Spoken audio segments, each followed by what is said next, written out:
In the last week, we've gone into 5 days of lockdown. We've got a cyclone brewing up north and a raging bushfire. And amongst it all, we're still building race cars. Yes, it has been an insane week, and my heart really goes out to all those people affected both by the coronavirus. Western Australia's had 10 months of coronavirus-free living, and then suddenly we came down to earth with a large bump. Also, the bushfire that's raging in the eastern suburbs and eastern hills at the moment is causing a great deal of concern for a lot of people, and there's a few hundred firefighters trying to get on top of that at the moment, and the weather really isn't making that very helpful. And then a cyclone or a tropical low forming up north, which is battening down the hatches, so we're really getting a bit battered. And this video is actually a culmination of several months. Basically, behind the scenes, we have been building this WRX. It's been a side project, it's been done in the workshop on and off, and now it's time to reveal how we're getting on with it. So the last couple of days, whilst Christmas and New Year's been happening, I've been busy in the workshop. Yes, it's another Subaru. It's not one we've seen on the channel before yet. This is another build into a rally sprint car. It is, well, what's left of it anyway is a 97 or a version 3 Australian delivered WRX. We got it with a whole bunch of sins that were done to it. Here effectively it's got a Liberty early Liberty engine out of a 94 or 95 Liberty plonked into it, and then somebody had a go at doing the conversion across to the version 3, swapping manifolds and bits and pieces, but they really didn't know what they were doing. We got it as a non-runner and didn't really know the condition of the engine. It's taken a fair bit of time and effort to get a few things sorted out on it. It's had all new cam belts, pulleys and water pump and all that sort of stuff done. A lot of hoses that were missing or disconnected or just weren't in the right places or whatever sorted out on it. Also the turbo, that was a bit of a ripper, that one. Didn't get a video of that, but I got a photo of it. I'll put this photo up here to show you. That was pretty awesome. Yeah, the wastegate was welded shut. And the reason being is somebody put an external wastegate on it into a set of cheap Chinese extractors underneath it.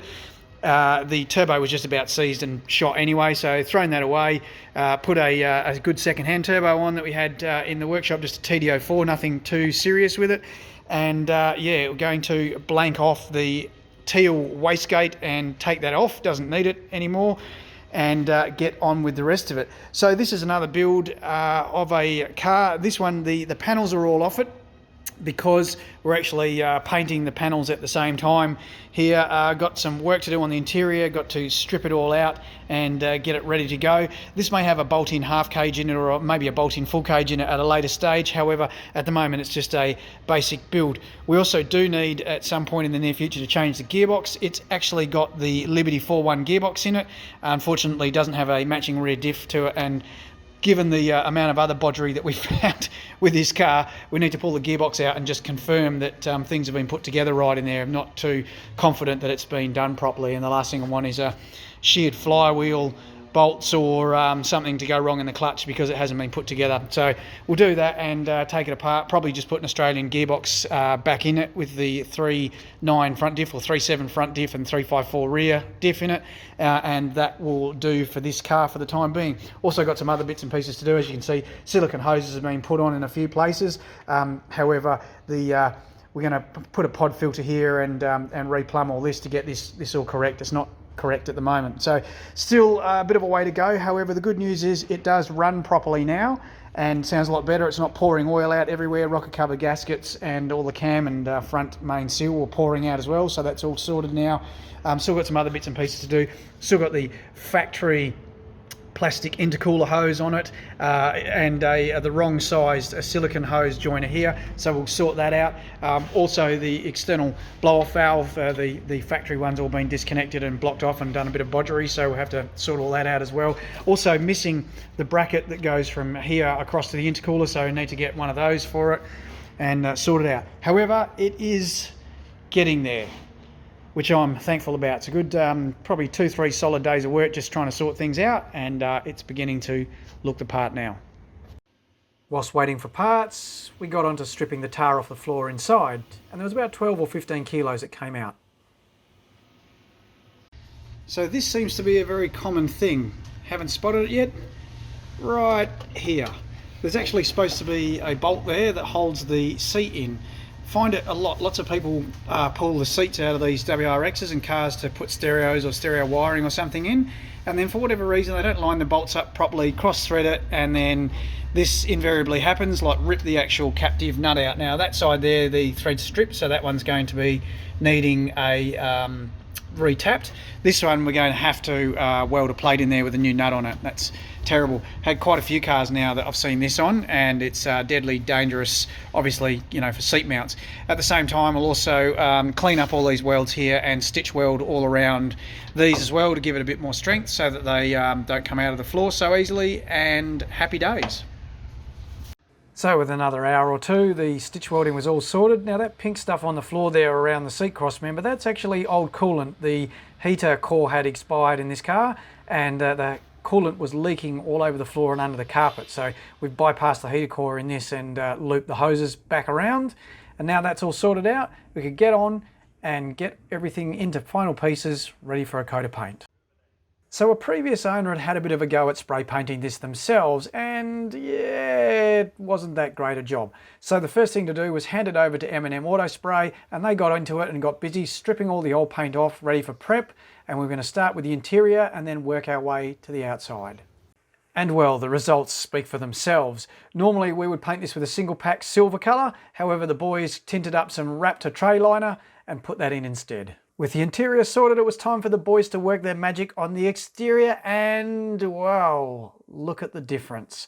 Fantastic coat of red paint. Actually, the camera doesn't do it full justice. When you see it out in the sunlight, actually in person, it's a very different colour to what it looks like on the camera. It has come out brilliantly.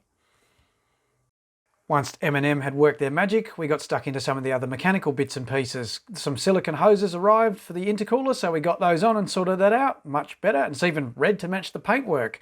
We also got a braided clutch line sorted out under there as well, so that was done at the same time. And while we were at it, earlier on we thought we might have to change the gearbox out. Instead, everything seemed to check out okay there, so we put a 4 1-to-1 diff in there, so we got a matched front and rear diff. With all that lot done, it's getting towards the end of the list. We did, however, have to sort out the intake side of things. The airflow meter and air filter weren't brilliant, and so we got that sorted out with some new hoses, and that's under control now too.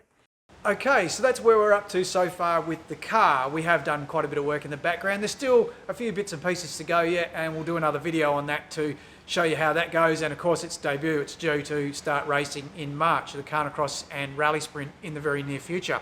Also behind the scenes, we've been hard at work. The blue car that I did a Will It Start video on, that car has progressed quite considerably. The customer decided when he found out that it ran well to get that one up and go racing with it. So we've done a lot of work on that, and we might get a video out on that one. We'll see how we go for time. Also, we got this one on the hoist above me here that needs to be sorted out. It's been rallying for some time now, and it's just a matter of re-preparing that to start the 2021 season. That's providing, of course, that coronavirus doesn't rear its ugly head again and pop the whole lot of the season into the bin, a bit like last year.